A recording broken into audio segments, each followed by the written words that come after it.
The emergency alarm echoed through the massive council chamber, a sound that had not been heard in over 3,000 years. Ambassador Kelrick stood at the center of the circular room, his blue skin turning pale as he watched the holographic displays floating around him. Each display showed the same terrible thing: death and destruction on a scale the galaxy had not seen in living memory. The Void Swarm had come. Around the chamber, representatives from 12 different alien species sat in their designated seats. Some had scales, others had fur, and a few were made of living crystal. But today, all of them wore the same expression: fear. They watched their fleets being torn apart in real time, their most advanced warships crumbling like paper against an enemy that seemed unstoppable. Commander Thex of the Vraxian military stepped forward. His 4 arms gestured at the tactical display as he spoke in a deep, rumbling voice. "Council members, we have lost 47 capital ships in the last 6 hours. The Void Swarm's organic vessels are resistant to our energy weapons. Our particle beams and plasma cannons barely damage their hulls. They regenerate faster than we can hurt them." A murmur of despair rippled through the chamber. The Vraxians had the most powerful military in the known galaxy. If their weapons could not stop the swarm, what hope did anyone else have? Ambassador Kelrix raised his hand for silence. "What about our defensive positions? Can we hold the core worlds?" Thex's expression darkened. 3 worlds have already fallen. The populations. There were no survivors.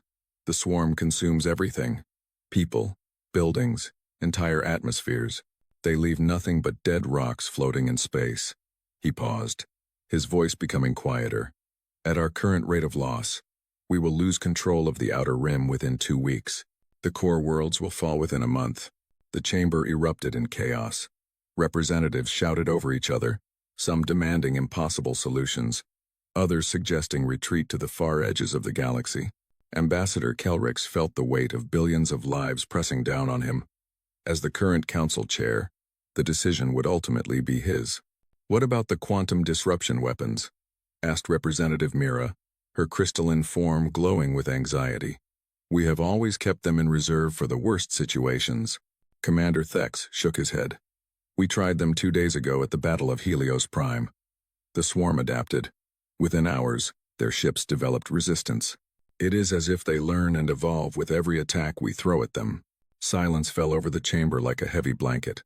For thousands of years, the Galactic Council had been the supreme power in this region of space. They had advanced technology, vast resources, and military might that had kept peace through strength.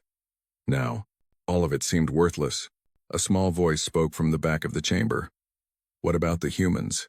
Everyone turned to look at Junior Ambassador Plix, a young member of the Xanthir species who had recently joined the council.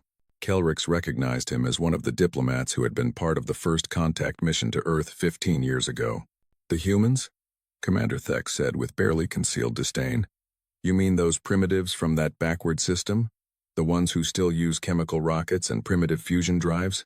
Plix stood his ground despite the stares. "They have developed faster than light travel. Their technology may be simple compared to ours, but they achieved it on their own. And their broadcasts. I have studied their history. They have extensive experience with warfare." Several council members laughed.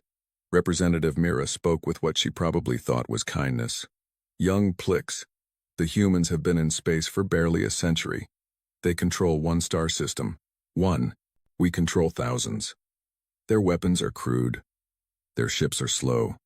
And they have never faced anything beyond their own atmospheric fighters. What could they possibly offer us?" Plix did not back down. "They have something we do not.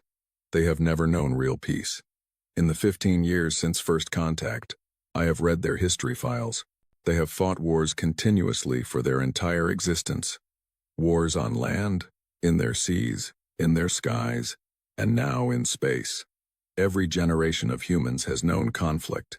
That makes them barbaric, not useful," another representative said.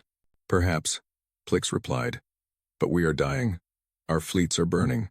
Our people are being consumed. Maybe we need someone who understands violence in a way we have forgotten." Ambassador Kelrix found himself considering the idea.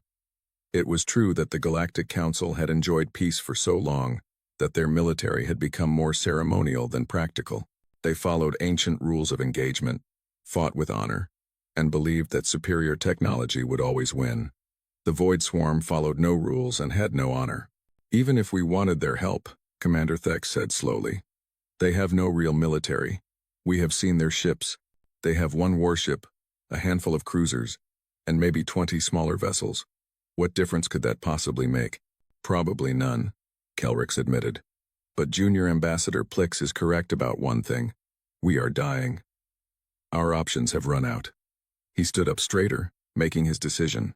Send a distress call to Earth. Tell them the situation. Ask if they can provide any assistance. You cannot be serious, Representative Mira protested. The Council asking for help from such a primitive species? The embarrassment alone is worth it if even one world is saved. Kelrix interrupted. Send the message. If they cannot help, we have lost nothing but pride. And pride means very little to the dead. The vote was called. It was not unanimous, but it passed.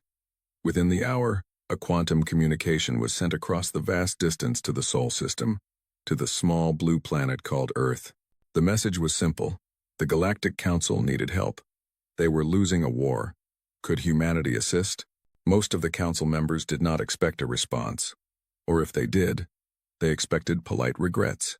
After all, why would a young species risk their limited military for aliens who had treated them with barely concealed condescension since first contact? But they did not understand humans yet. They did not understand that humans had been waiting for this moment, preparing for it, hoping for a chance to prove themselves on the galactic stage. The response came back within 6 hours. It was short and direct. Fleet Admiral Sarah Chen, United Defense Command. We are coming. Hold your positions. Earth sends its regards.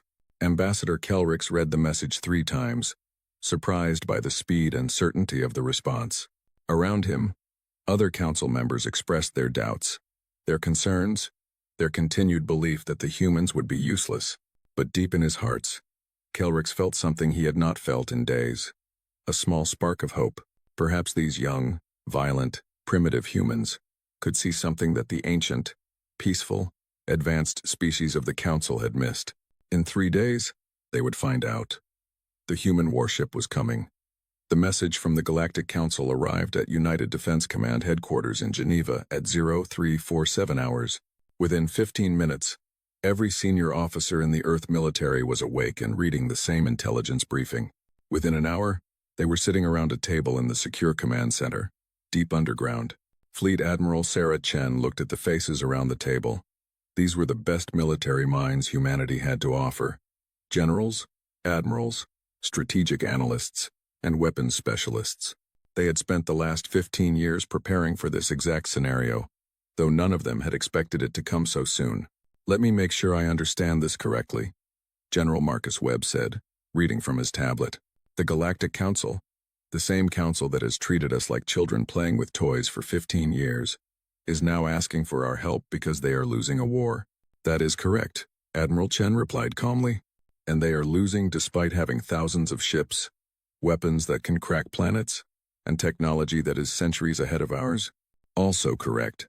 Webb leaned back in his chair and laughed, though there was no humor in it. The irony is almost painful.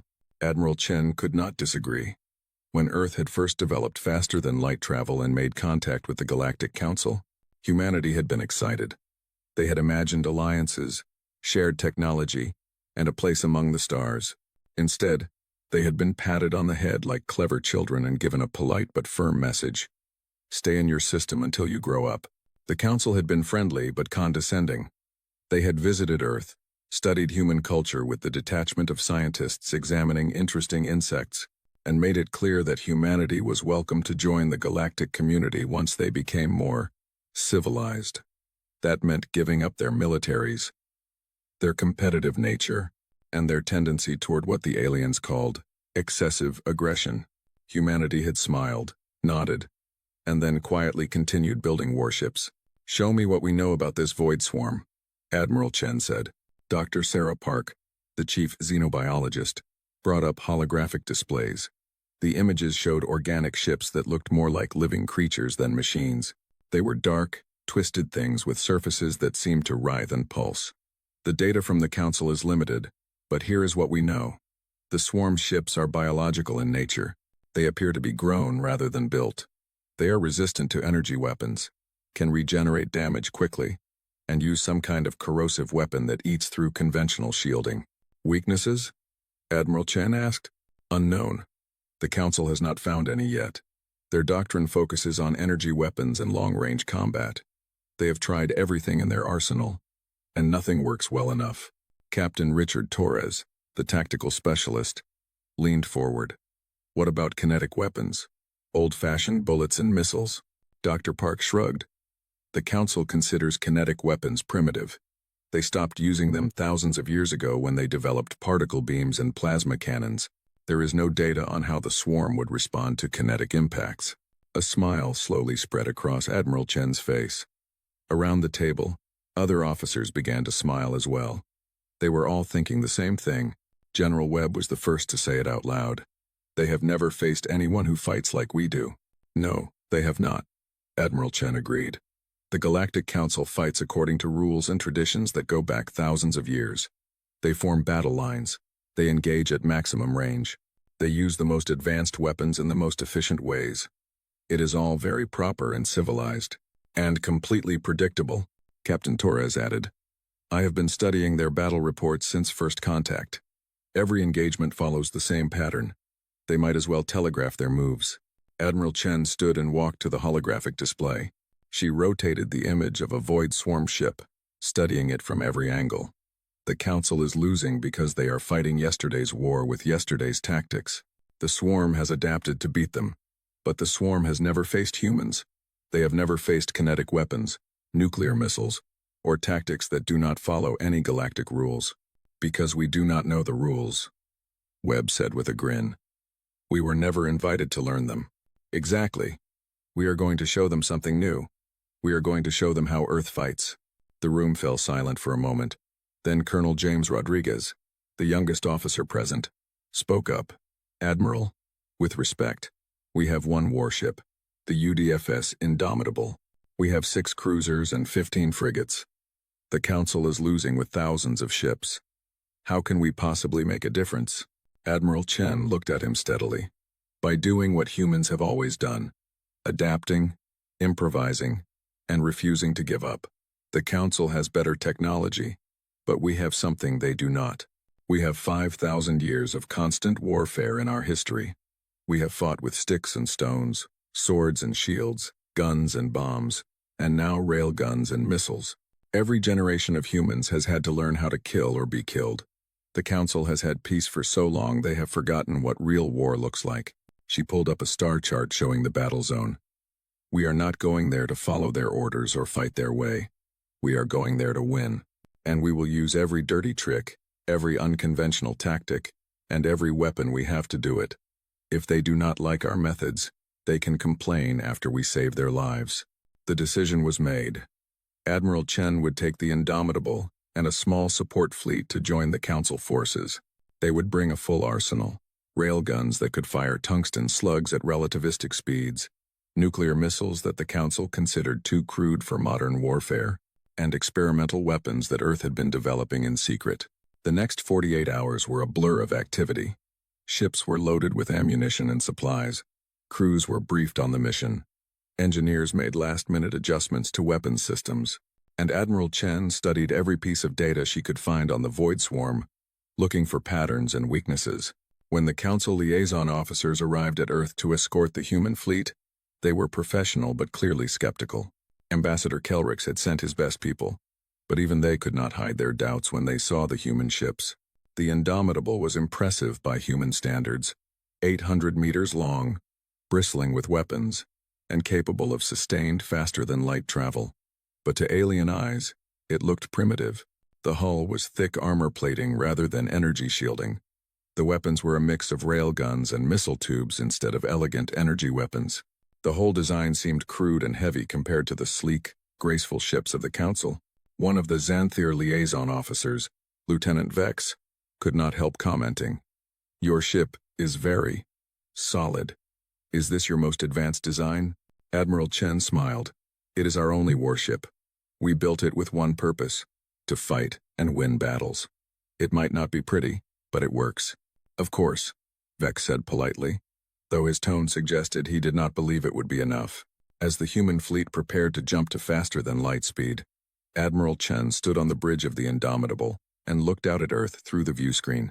Somewhere down there, 10 billion humans were watching and waiting, hoping that their fleet would succeed. She had no intention of letting them down. All ships, this is Admiral Chen. Execute jump sequence. Destination. Threshold system. Let us show the galaxy what humans can do. The stars stretched and bent as the human fleet entered faster than light travel. They were heading to a war zone, outnumbered and outgunned, facing an enemy that had destroyed fleets far more powerful than theirs. But Admiral Chen was not worried. She had a plan, and that plan did not involve fighting fair.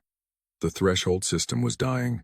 Admiral Chen could see that the moment her fleet dropped out of faster-than-light travel and the sensors came online, the tactical display lit up with hundreds of contacts, council ships, void swarm vessels, debris fields, and the burning wrecks of ships from both sides. "My God," whispered Lieutenant Commander Park from her station.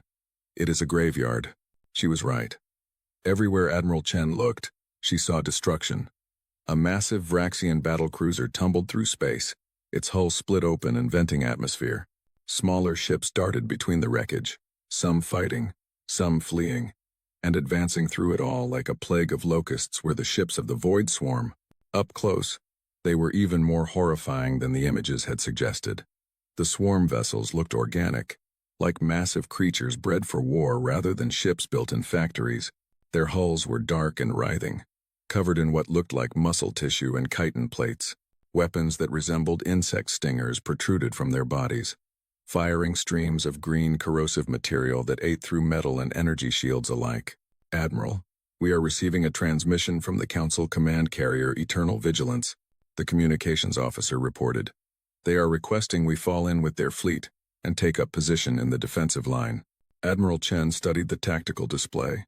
The Council fleet was arranged in a neat formation, just as she had expected. Capital ships in the center, cruisers on the flanks, smaller vessels forming a screen. It was textbook military doctrine, the kind taught in academies across the galaxy. It was also completely predictable and clearly not working. "Negative," she said.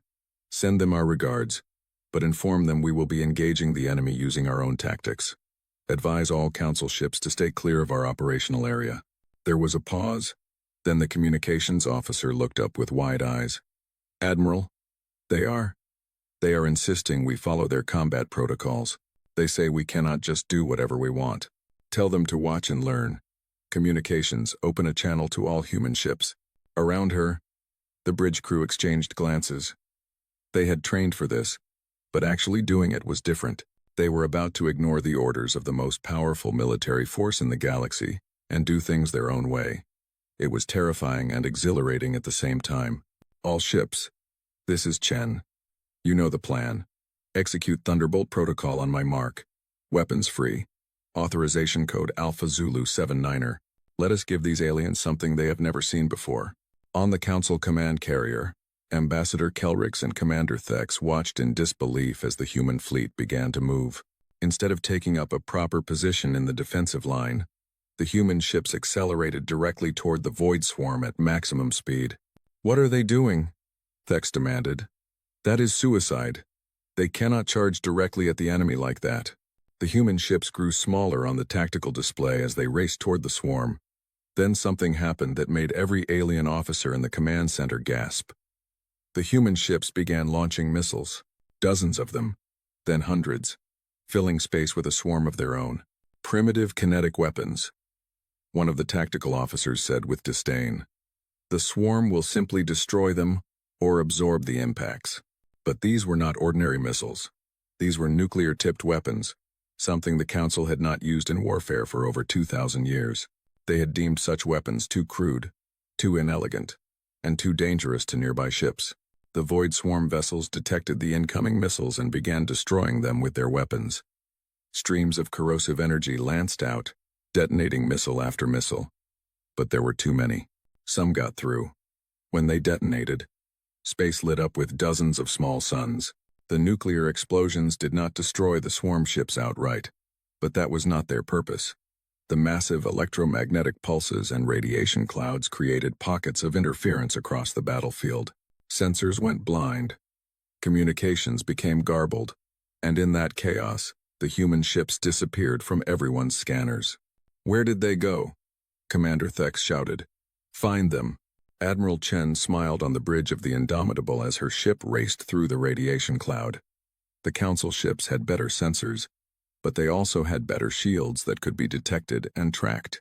Human ships had thick armor instead, which made them harder to spot in the electromagnetic mess the nuclear missiles had created.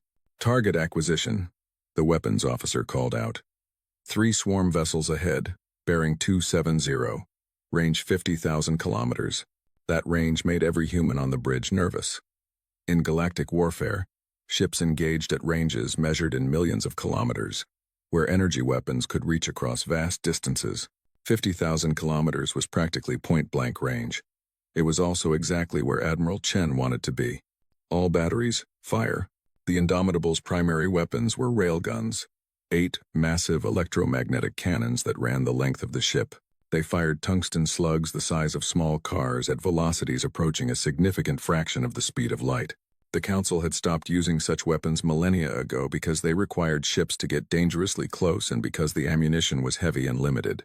But what the railguns lacked in elegance, they made up for in raw destructive power. The tungsten slugs crossed 50,000 kilometers in less than a second. They hit the first Void Swarm vessel before it could react. The organic hull, which had shrugged off particle beams and plasma bolts, offered no protection against solid matter traveling at relativistic speeds. The slugs punched through the swarm ship like bullets through paper, the kinetic energy release creating massive internal explosions. The first swarm vessel shuddered, pieces of its hull flying off in all directions. The second vessel tried to turn, but the Indomitable's guns tracked it easily.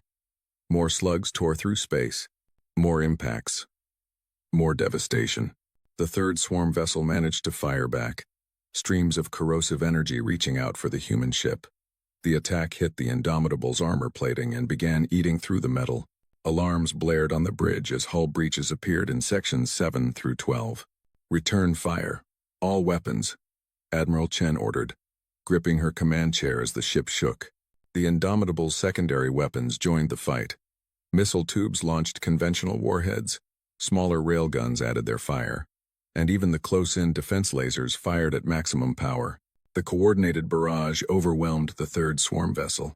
It tried to regenerate, its organic hull writhing as it attempted to repair the damage. But the humans did not give it time. They kept firing, pouring more and more kinetic energy into the target until something critical broke. The swarm vessel convulsed, then broke apart, its pieces drifting into the void. 3 swarm vessels destroyed in less than 2 minutes. On the Council command carrier, the command center had gone completely silent. Every officer stared at the tactical display, unable to believe what they had just witnessed. The Council had been fighting the swarm for weeks and had barely managed to destroy a dozen enemy ships. The humans had just killed 3 in their first engagement. "Replay that," Commander Thex said quietly. "I need to see it again." The tactical computers obliged, showing the battle from multiple angles. The Council officers watched in fascination and growing horror as they realized what the humans had done. The nuclear missiles had not been meant to destroy the enemy. They had been a diversion, a way to blind sensors and close the distance. The real killing had been done by the railguns, weapons so primitive that most Council species did not even teach about them in military academies anymore. "They used nuclear weapons as cover," one officer said in disbelief. "They willingly exposed themselves to radiation just to get close enough for kinetic kills. That is insane," another added. "Who fights like that?" Ambassador Kelrix watched the replay and felt a chill run through his body. He finally understood what Junior Ambassador Plix had been trying to tell him. The humans did not fight like the Council because they had not learned the Council's ways. They fought like predators who had clawed their way to the top of their world's food chain through violence and cunning. "Incoming transmission from the human fleet," the communications officer reported. Admiral Chen's face appeared on the main screen. She looked calm and professional, as if she had not just done something that the entire Council had thought was impossible. "This is Fleet Admiral Chen to Council Command. We have engaged the enemy and eliminated 3 hostile vessels. requesting tactical data on high-value targets. We are ready for our next engagement. Commander Thex found his voice. Admiral Chen, how did you? Your tactics are highly unorthodox. Yes, they are, Chen replied with a slight smile. That is the point. The swarm has adapted to your tactics, Commander. They have never seen ours. Now, about those targets? For the first time in weeks, Commander Thex felt something other than despair. He felt hope. Sending coordinates now, Admiral. And? Thank you. The human ships regrouped and prepared for their next attack. Around them, the Council fleet began to reposition, watching and learning. The tide had not turned yet, but for the first time since the war began, the Void Swarm had encountered something unexpected. They had encountered humans. The success of the human fleet's first engagement spread through the Council forces like wildfire. Ships that had been preparing to retreat suddenly held their positions. Crews that had felt hopeless began to believe they might survive. And the Council commanders, who had watched their advanced tactics fail again and again, now looked to the primitive humans for guidance. Admiral Chen knew this was her opportunity. She opened a channel to all Council ships in the system. This is Fleet Admiral Sarah Chen of Earth. I am requesting permission to coordinate fleet operations.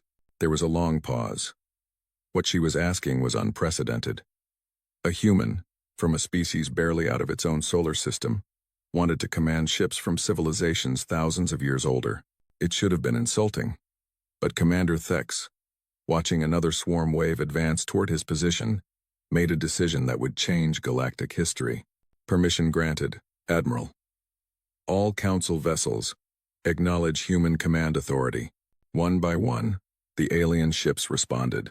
Some quickly, some reluctantly. But they all agreed. They were desperate, and desperation made them willing to try anything. Admiral Chen pulled up the tactical display and studied the battlefield with fresh eyes. She could see what the Council could not. Patterns in the chaos. The swarm vessels moved in coordinated groups, always protecting their larger ships. They adapted quickly to energy weapons but seemed confused by the humans' kinetic attacks. And most importantly, they followed predictable attack patterns because they had learned those patterns from fighting the Council. All ships, this is Chen. I am transmitting new tactical protocols now. Council vessels, I know these tactics will seem strange to you. Trust me anyway.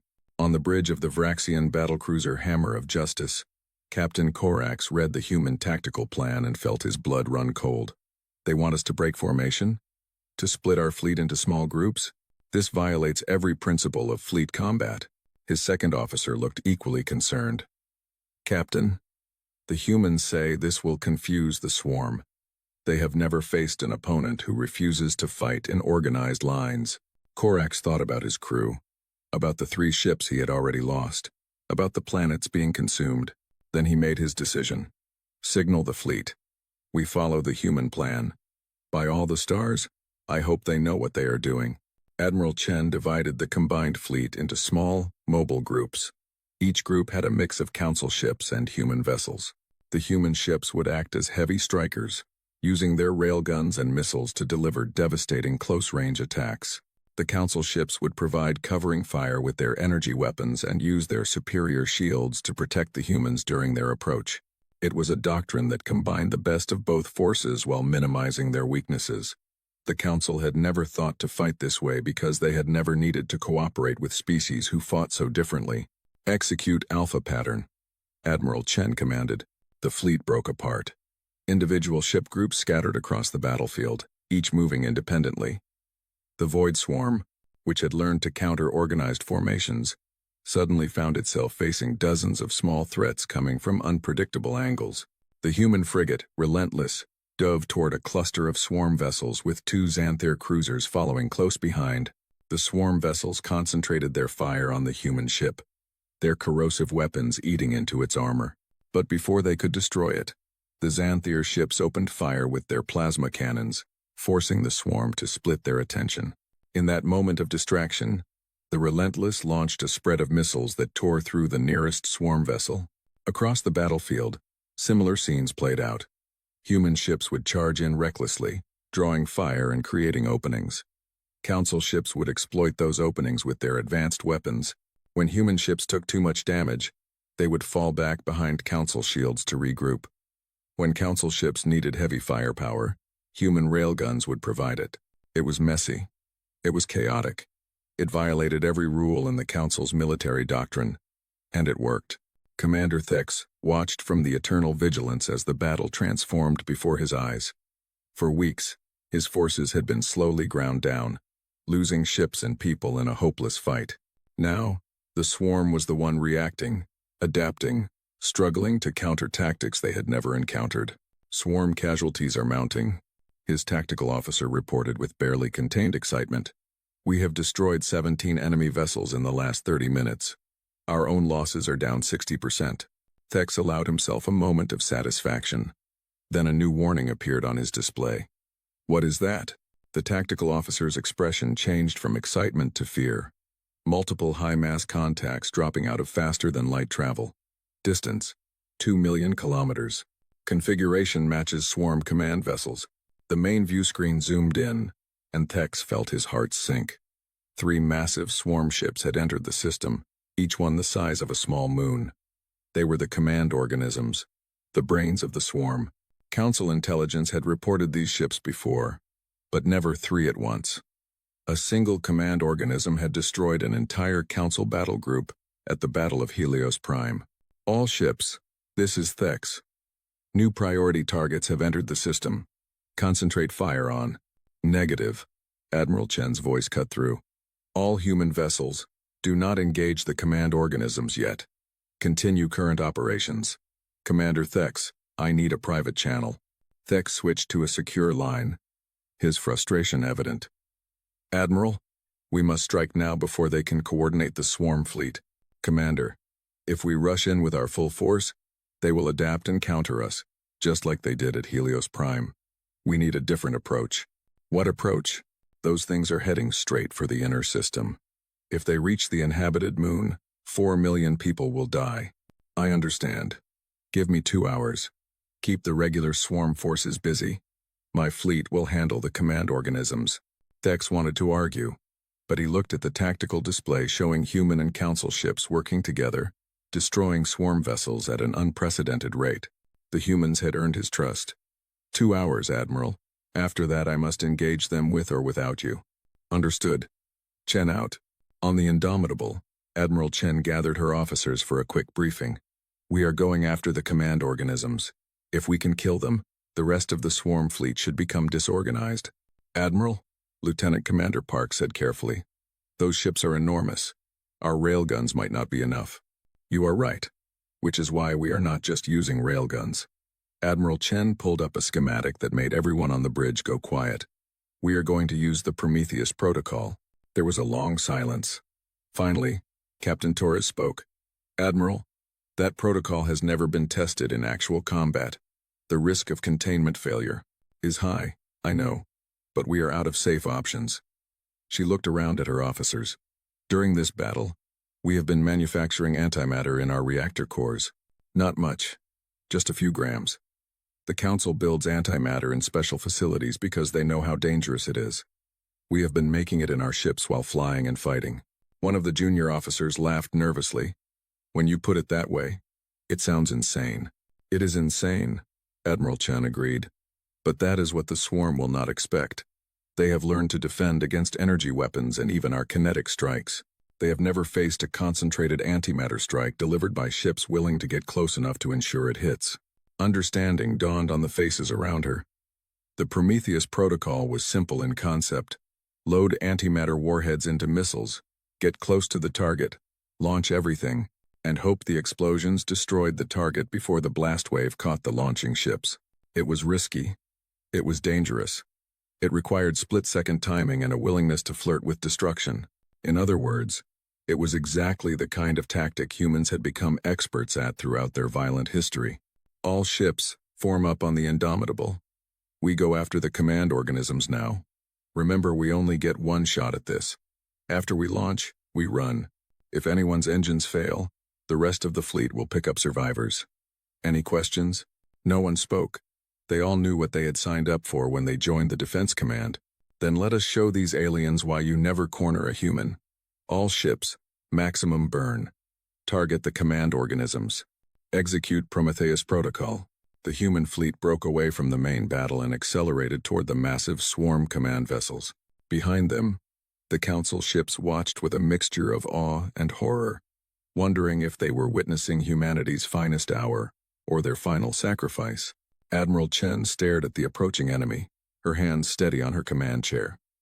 In 2 hours, they would know if humanity's gamble had paid off. In 2 hours, the galaxy would see what humans were truly capable of when their backs were against the wall.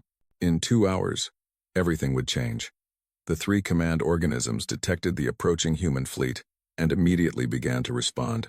Smaller swarm vessels moved to intercept, creating a living wall between the humans and their targets. Streams of corrosive energy filled space, reaching out to stop the attackers before they could get close. Admiral Chen watched her tactical display as the distance closed. 1,000,000 kilometers, 800,000, 500,000. Human ships shook under the impacts of enemy fire, armor plates melting away, hull breaches multiplying. The frigate Defiant took a direct hit to its engine section and went dark, tumbling away from the formation. "Keep going," Chen ordered. All ships maintained course and speed. The Council observers on the Eternal Vigilance watched in disbelief as the human ships charged forward despite taking massive damage. It went against every survival instinct, every tactical doctrine they knew. Ships that were hurt were supposed to fall back, to preserve themselves for future battles. But the humans kept coming, ignoring damage that would have made Council captains retreat. "They are going to die," Commander Thex whispered. "They are all going to die." 200,000 kilometers. The Indomitable's armor was now glowing red in places where corrosive weapons had eaten through layer after layer of metal. Alarms blared continuously on the bridge. Section after section reported critical damage, but Admiral Chen's eyes never left her display, watching the countdown timer tick toward 0. 100,000 kilometers. All ships, launch everything. Full spread. Authorization code Prometheus Final 00. Every human ship in the fleet fired every missile they had. Hundreds of warheads streaked toward the command organisms, each one containing a tiny amount of antimatter, carefully contained in magnetic bottles. The swarm defenses opened fire, destroying missile after missile. Explosions lit up space like a fireworks display. But there were too many missiles, coming from too many directions. Some got through. When matter and antimatter meet, they annihilate each other in a burst of pure energy. Even a tiny amount creates an explosion of devastating power. The humans had loaded their missiles with the antimatter they had been manufacturing during the battle. Using technology the Council considered too dangerous to deploy in combat conditions. The first antimatter warhead penetrated the outer hull of the largest command organism and detonated inside.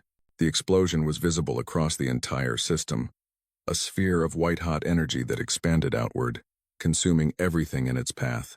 The command organism's biological hull offered no protection. The antimatter reaction did not care about shields or armor or regeneration. It simply erased everything it touched. The second and third command organisms tried to move, but they were too large, too slow. More antimatter warheads found their targets. More explosions, more devastation. "All ships, emergency burn. Get us out of here," Admiral Chen shouted. The human fleet turned and accelerated away from the blast zones at maximum power. Behind them, the 3 command organisms were coming apart, massive chunks of their bodies being torn away by internal explosions. The antimatter reactions had triggered cascading failures throughout their biological systems. The largest command organism tried to regenerate, its organic hull writhing as it attempted to repair the damage. But it was too much, too fast. The creature shuddered once, then broke apart, its pieces drifting into space like the petals of a dying flower. The other 2 command organisms followed moments later, their massive forms disintegrating under the continued assault of antimatter reactions spreading through their bodies. On the Eternal Vigilance, the command center erupted in cheers. Even Commander Thex, normally reserved and professional, found himself shouting with joy. The command organisms were dead, all 3 of them. The humans had done the impossible, but the celebration was short-lived. On the tactical display, the remaining swarm vessels were now moving erratically, without coordination. With their command organisms destroyed, they had lost their central intelligence. Some tried to continue fighting, but their attacks were disorganized and confused. Others simply stopped moving, drifting aimlessly through space. All Council ships, this is Admiral Chen. The enemy command structure has been eliminated. Recommend immediate assault on remaining swarm vessels while they are disorganized. We will provide support where we can, but we have taken heavy damage and need time to recover. Commander Thex took control of the Council fleet. Acknowledged, Admiral. All ships, engage at will. Drive them back. The Council forces, emboldened by the human success, launched a coordinated attack.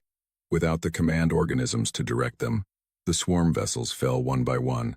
Some tried to flee into faster-than-light travel, but the Council ships hunted them down. Others fought until they were destroyed, their biological hulls torn apart by the combined might of human kinetic weapons and Council energy weapons. 3 hours later, the battle was over. The threshold system was saved. 4 million lives had been preserved, and the Void Swarm had suffered its first major defeat. The cost had been high. The human fleet had lost 2 frigates completely, and every remaining ship was heavily damaged. The Indomitable looked like it had been through a scrapyard, with armor plates missing, whole sections open to space, and one of its main rail guns completely destroyed. But it was still flying, and so was Admiral Chen. A shuttle from the Eternal Vigilance requested permission to dock. Admiral Chen granted it, then met the visitors in what remained of her ship's conference room. The walls still showed scorch marks from fires that had been extinguished hours before, and half the lighting panels were dark. Ambassador Kelrix entered first, followed by Commander Thex and several other Council representatives. They stopped in the doorway, staring at the damage around them. Then they looked at Admiral Chen, who stood waiting in her combat uniform, which was torn and dirty but still bearing the insignia of Earth's United Defense Command. Ambassador, Commander, Chen said with a slight bow. Welcome aboard the Indomitable. Kelrix stepped forward, his expression complex. Admiral Chen, I came here to thank you personally. You and your people saved millions of lives today. You accomplished something we thought was impossible.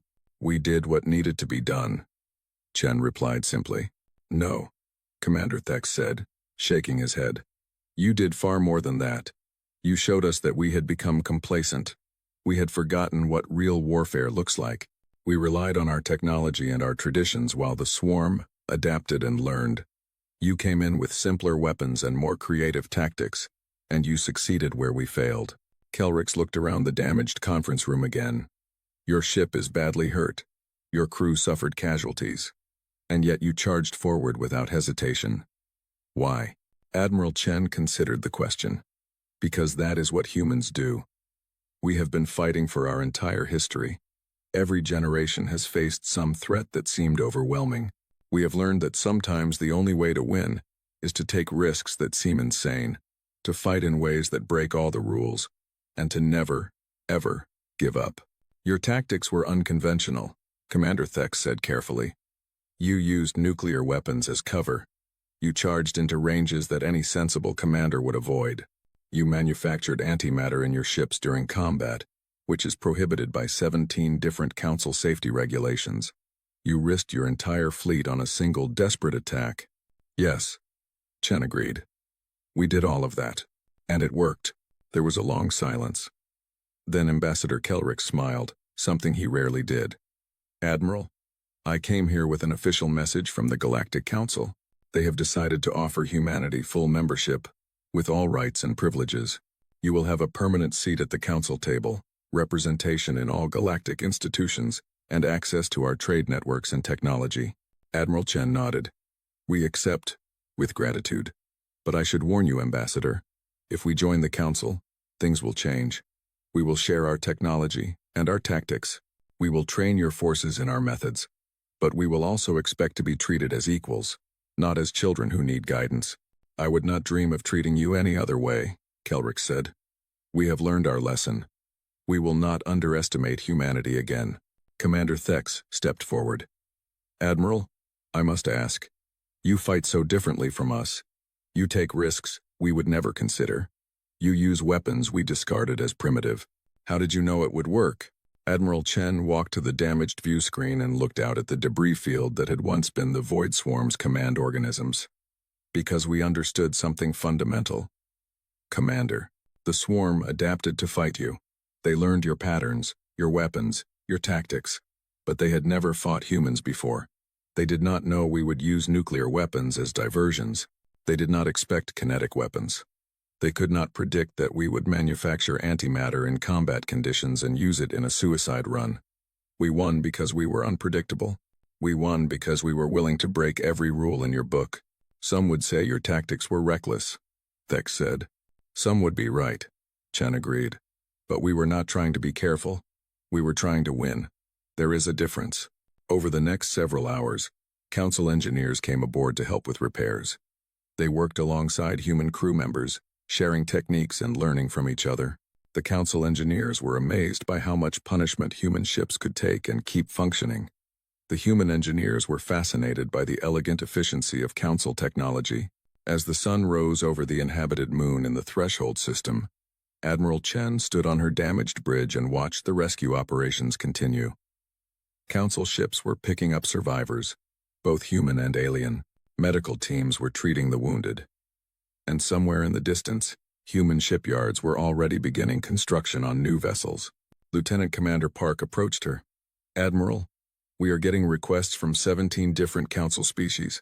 They all want to learn human combat tactics. Some of them want to purchase our weapons designs. And 3 different military academies want you to come lecture their officer candidates. Chen laughed softly. A few days ago, they thought we were primitives playing with toys. Now they want to learn from us. Times change, Park said with a smile. So do perceptions.